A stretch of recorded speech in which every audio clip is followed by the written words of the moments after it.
So first things first, James, how are you? Good. Yeah, good. Thanks. How are you? I'm not too bad at all. So before I want to get into the album, I would like to jump back a little bit. Now, I believe you grew up with a huge record collection in your house, or at least your parents were into music. Is there one Mhm. LP that sticks out to you from when you were a child? Um, Probably the one that when I was the youngest that really left an impression was the Beatles' White Album Okay, because my dad played that a lot, and when you're a child, there's a lot of songs that really appeal to you know what I mean? sure. It's got a lot like childlike, really simple songs, and I think for a child, it's the perfect kind of thing to immerse yourself in. So that one really stands out. And then particularly some also some kind of late 50s like Buddy Holly. My mum had all the like Buddy Holly EPs, you know, like the 45 EPs, Hmm. and I used to love listening to those. And a lot of that stuff is still stuff I really love too. You know, it's still like the kind of the things that stayed with me over the years. Yeah, we might get into some of that a little bit later on, but what is it about that era of music? And you mentioned kind of the simplicity almost of the early Beatles, but what is it about those melodies and that kind of captures the imagination so well, you think? I don't know. I think it's partly to do that it was so simple, and a lot of those songs were using the same chords, and they were very inventive with what they were doing, and so much of music kind of stemmed from that period that I think a lot of it is kind of subconsciously ingrained in the things we listen to. So it is when you listen to that stuff, it kind of has a feeling of returning to home, you know, even without realizing it, even if you don't listen to that stuff, so much was based on what they did at that point. And is that then true? And we don't have to go through your entire songwriting career, but is it then true that it's almost ingrained in your songwriting as well, that type of music? And I don't mean specifically the Beatles, but just that kind of era of music. I think so. I think because I grew up listening to that stuff, the production is also a big thing. When I was like quite young, I didn't even really. There was a point when I didn't even really understand, didn't think about it in terms of production. But I found listening to stuff from certain eras a bit too much. You know, Sure. like the drums of the '80s, like really big production. I used to find it way too much. Now, over time, I've kind of, you know, I kind of like that in a way now. But when I was younger, I found it was too much for me to listen to, and I think a lot of the sound, it's the sound of those records that, and I think that stayed with me where I tried to produce music that has a certain like warmth to the drums and a simplicity in production that I find very appealing. Yeah, and I think you did a lot of not only playing the instruments, but producing and mixing over the past couple of years, and on this particular album. So we'll into that in a minute. Just to come a full circle, what is one LP you've bought recently that is sticking with you, or you're noticing you're putting on quite a bit? The record of the last few years that I have connected with the most is Jack Name, Magic Touch. Do you know Okay. Jack Name? No, so I'll look that up after this. Look it up. He's really good. He's American from the West Coast. Jack Name, and he did it. It's only a couple of years old. He did this record, Magic Touch, and it's really beautifully put together, and the whole thing flows. It's really lovely. Well, quickly before we get onto the album, then what is it about? Do you have sort of a production philosophy, if that makes sense? I wouldn't say a philosophy, but I like to keep things kind of simple and stripped back. And I often go for kind of less is more, even in the way of producing, like use less mics, use less effects, try and be strip things back. Not to say I don't like some effects, and you know, but I think the less is more I tend to go for in the overall production of the music. So if you're thinking I could add another guitar, I often think, well, maybe I'll even take another one off, or I won't put another. And I try and have it as spacious as possible. Mm. Yeah, this goes back perhaps to what you just mentioned earlier, this not wanting to be overwhelmed by all of the sounds. Mm. Yeah, I think so. I think it probably comes back to that, and especially where a lot of those records, particularly when you go to like Buddy Holly and things like that, they're really sparse, but they're so nicely put together that you don't need anything else with those. And I think coming from an early age, listening to that kind of music has definitely had an effect on me. Right. And then if we think about your musical career, because I would say, and you can correct me if I'm wrong, but most of it has been in kind of a band context. You've played in multiple bands, in multiple versions of bands, and now being able to explore your personal creativity just by yourself. What has that opened up for you as a songwriter? I guess you don't write when you're working with someone else, you often write with them in mind, thinking you know what kind of thing that they're interested in. So you write with them in mind, thinking this is going to work well with their material and their lyrical content. So when you work on your own, you have complete freedom. You have to think about yourself. You're like, how's this going to work with me? And so you do write in a different way. I guess it's freedom, and it means you don't have to think about, you don't really have to overthink what someone else is bringing to the table. So it definitely gives you some kind of a different perspective for sure. So what was the starting point then of this solo album? Was there something, maybe just a key song, or what was kind of the catalyst that set everything off? Probably the track Jonah, that was the lead single. That was the first one that I did for the record, and I liked the sonically the sound of it, and that kind of laid a template for the rest of the record. Okay, so let's talk about that sound then, because is that the product of just you tinkering there in your studio? It is the product of mainly I play nearly everything on the record, but there is with a variety of different drummers. But on that track, there's a couple of people doing little bits. So I had some, but it came from me just playing the song in my garage. I had a studio in my garage at the time, and then when I started recording, I had someone else playing the drums, and I built up on myself, and then had a couple of people like layering little bits on it, and it was a product of tinkering and just kind of experimenting on my own. And when you were when the first kind of ideas came to you, do you then know that that will be an album, or are you just making music for the sake of it, and then once you have a couple of songs, then you might start to think, well, maybe I could do an album. It was more like the latter, where at first I had a few songs, I had demos or ideas, and then it wasn't until I recorded the Jonah track properly where I suddenly thought, okay, maybe I should do a whole record. But until you have a catalyst, sometimes it's just a collection of ideas. But I think once you get something, for me, sonically, I really like the sound of, and that kind of made sense. Where I was like, okay, I could do a record, and I could go for this kind of sound. But I think without having a key track recorded, or it's quite tricky to know when to start, because otherwise it's just a load of ideas on the cutting room floor. Sure. Because I don't spend a long time making a demo of a song meticulously. I just do like voice memos on my phone, occasionally make a really rough demo. But I find that if you spend too long demoing the song and you get this perfect arrangement, when you do the recording, you're not open to other ideas. So for me, I do need some kind of catalyst. Otherwise, it's just a collection of ideas lying everywhere in a disorganized way. Right, and so can I assume that, and I'm sure this is different for each song, but that generally you start with that musical landscape, and then perhaps later add lyrics or some kind of theme to it? I find that I can't record the song properly unless I've got the lyrics.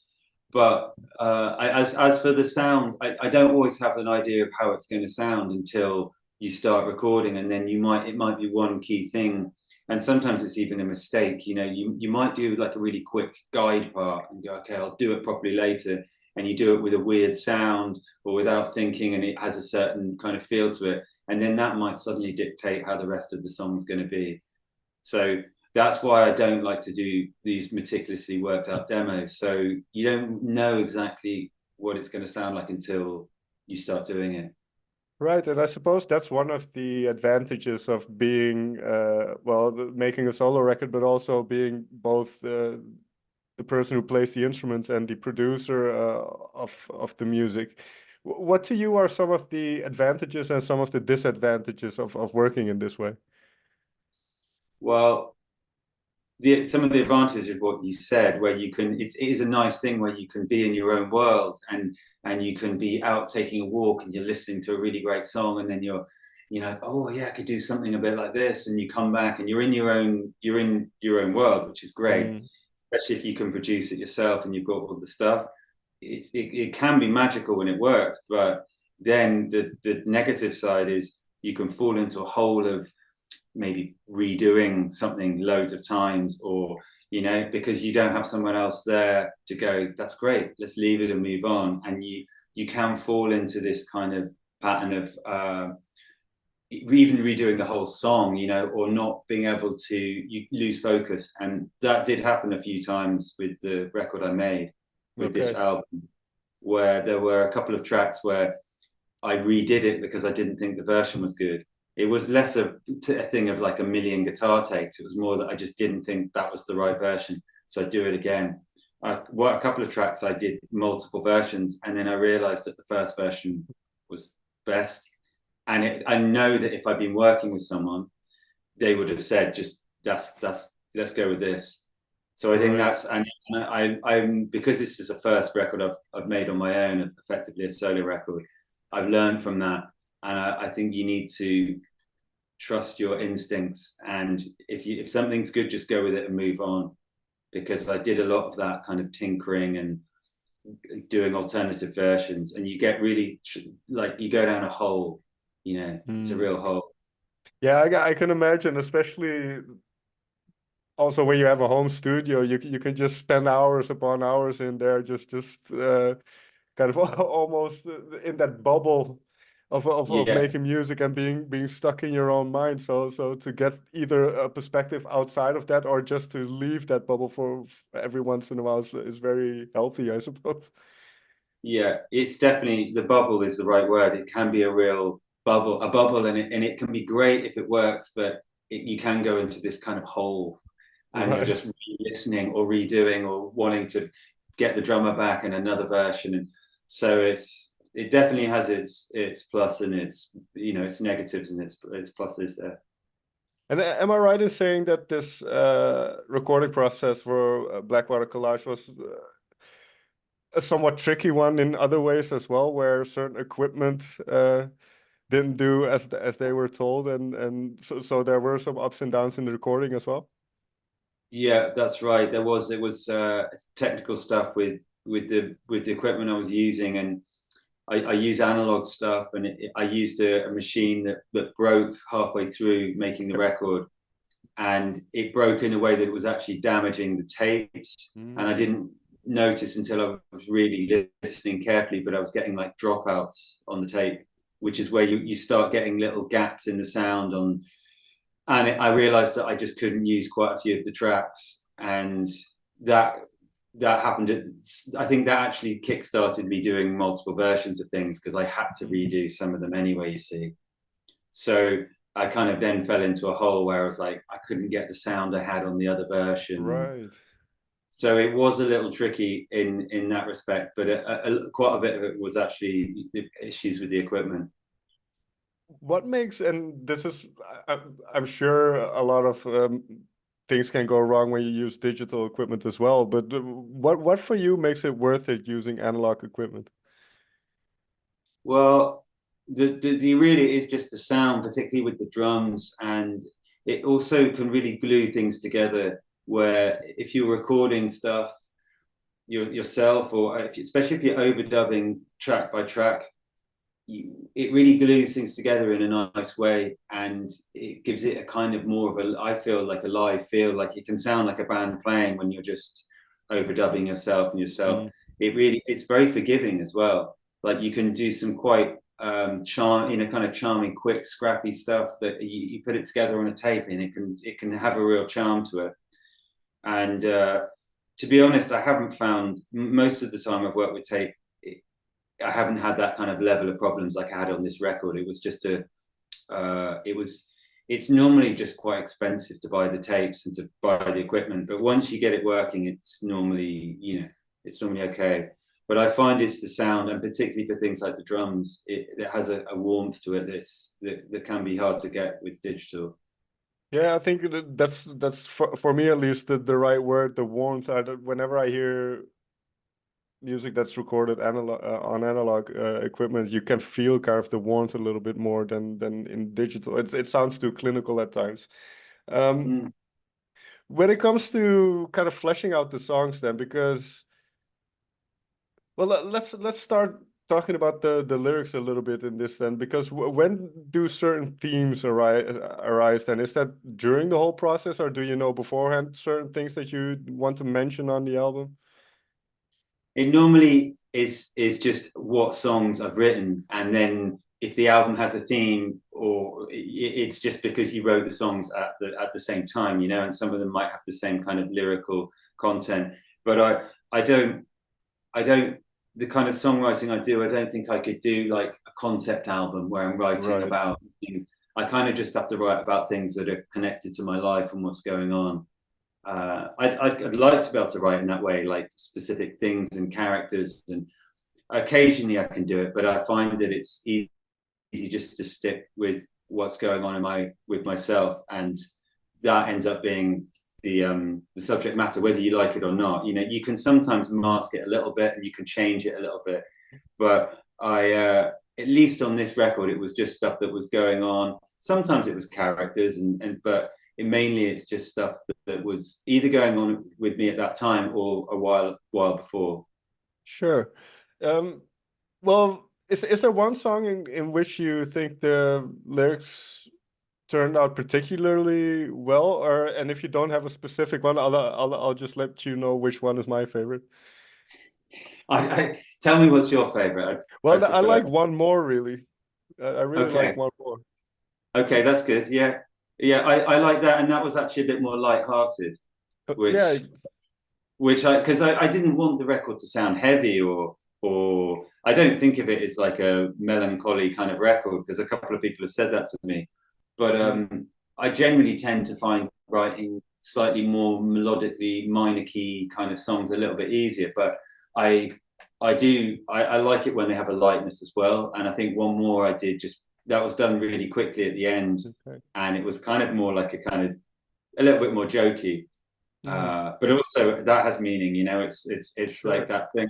There's always one more. Like there's always one more cigarette. There's always one more. I mean, particularly in the past, it was always like that for me. Now I'm a bit more, less crazy nights, should we say? And I'm more, more a cup of tea and going to bed early kind of guy. But definitely for a long time, there was always one more of something, one more, and So I can do a kind of light-hearted something like that, but I think you with an album like I did, you're just at the mercy of what you've got that's coming out at that moment, really. Sure. Well, with that in mind, then a song like Mr. Softie, where you talk about he lives inside his head. What was the origin of a song like that then?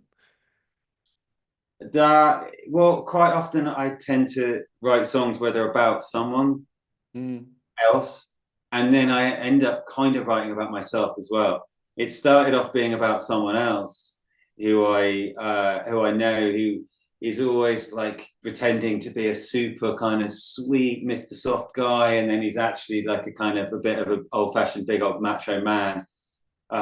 So that's kind of what it was, and it's actually that's a light song. It's kind of jokey. So sure. it was kind of like just joking about this guy I know. But I don't know, but then when I was saying about living inside his head, that's just as much me as him. But the basic concept of that song was that kind of making fun of someone I know in a kind of light-hearted way as well. Mm, And Mr. Softie's a funny title as well. You sure. can read into it with different meanings, of course, but uh, I think it's good with the song as well. If it's a bit ambiguous. You can read in certain things. You can have your own interpretation. I quite like that in songs where you don't know. You might not know exactly what it's about, but if you can read something into it, then I think that's enough. Yeah, and I think I agree with you that even though there are some somewhat melancholic elements on the album, it's not a melancholic album to me, at least. There's it's more dreamy and kind of psychedelic almost in a way. Great, great. That's what I would hope someone would take away, because that's a lot of the music that I really like. And I guess I did want the record to have that kind of, it's not psychedelic in a kind of really going crazy, but in that kind of Sure. soft psychedelic. I'm a big fan of Syd Barrett, and Mm, even his like solo records where he's kind of whimsically psychedelic. right. I really like that. So And if it came off in that way to you, that's good, because that was definitely one of my intentions, to get that kind of feel across. yeah, yeah, definitely because well, there's a certain repetition, and it gives that kind of hypnotic quality almost, where you're kind of just dreaming away, and you're kind of in this I don't know how to explain it, but this zone where you're not actively thinking, kind of Mm, yeah, you're just sitting in the moment, and always like when music does that, where you can just sit with it. Um, mm. with everything that we've talked about now, then, how do you see this I don't know if you see it like a project, or how do you see kind of your solo efforts now, but how do you see this proceeding from this album, and what do you hope this album can do for you? Well, I hope that I start you taking this project to I guess to see where it can go, and playing live with it with various incarnations of different people, but also recording more with it and going forth like that. I've already got a selection of songs ready for the next recording, and I've got some kind of concept of more about the recording, but I've got an idea of how I want it to be, and so I think I want to move forwards with this project and see where I can take it. The fact that it's you and you have your own studio, and I think the musical landscape is changing in this regard as well, but do, can you kind of release music quite quickly now, because it doesn't have to be in album form per se, or you can just release a couple songs together, or even just a single? How do you see kind of getting the music out to people, and especially from the perspective that you're in now? Mm. Yeah, it's interesting. I know it's true that you can just release anything now, because a lot of people do release digitally, and they just do a collection of tracks. But I think I would prefer I probably would just stick with the kind of album, Okay. because it's just a classic. It's a classic way to get everything across, and it's also a way to put all the ideas that you did at that moment together. So I really like working in the album format for that reason, because it ties everything up that you've been doing, and then as you put it together, you can make sense of it, and you're like, okay, this was what it was about. So, and it's nice when you can look back, and you listen to something, okay, that's what, someone else, or okay, that's what they were doing at that time. So I like that it's like a snapshot of that person or those people at that Mm, time, and often good records, or they'll often reflect what was going on at that moment, particularly like we're saying, the 60s stuff, or like a lot sure. of that stuff will be about what was going on, and you can really hear. So I think I think working in the album context is the right way for me, because I like that historical element. Yeah, and as you say, perhaps in a couple of decades, you have a whole slew of albums, and you can just kind of look at them like a photo book, and it brings up all those memories and things that you were going through at the time. So that's very interesting. Um, James, may I thank you so much for taking the time to talk with me. It's been a pleasure.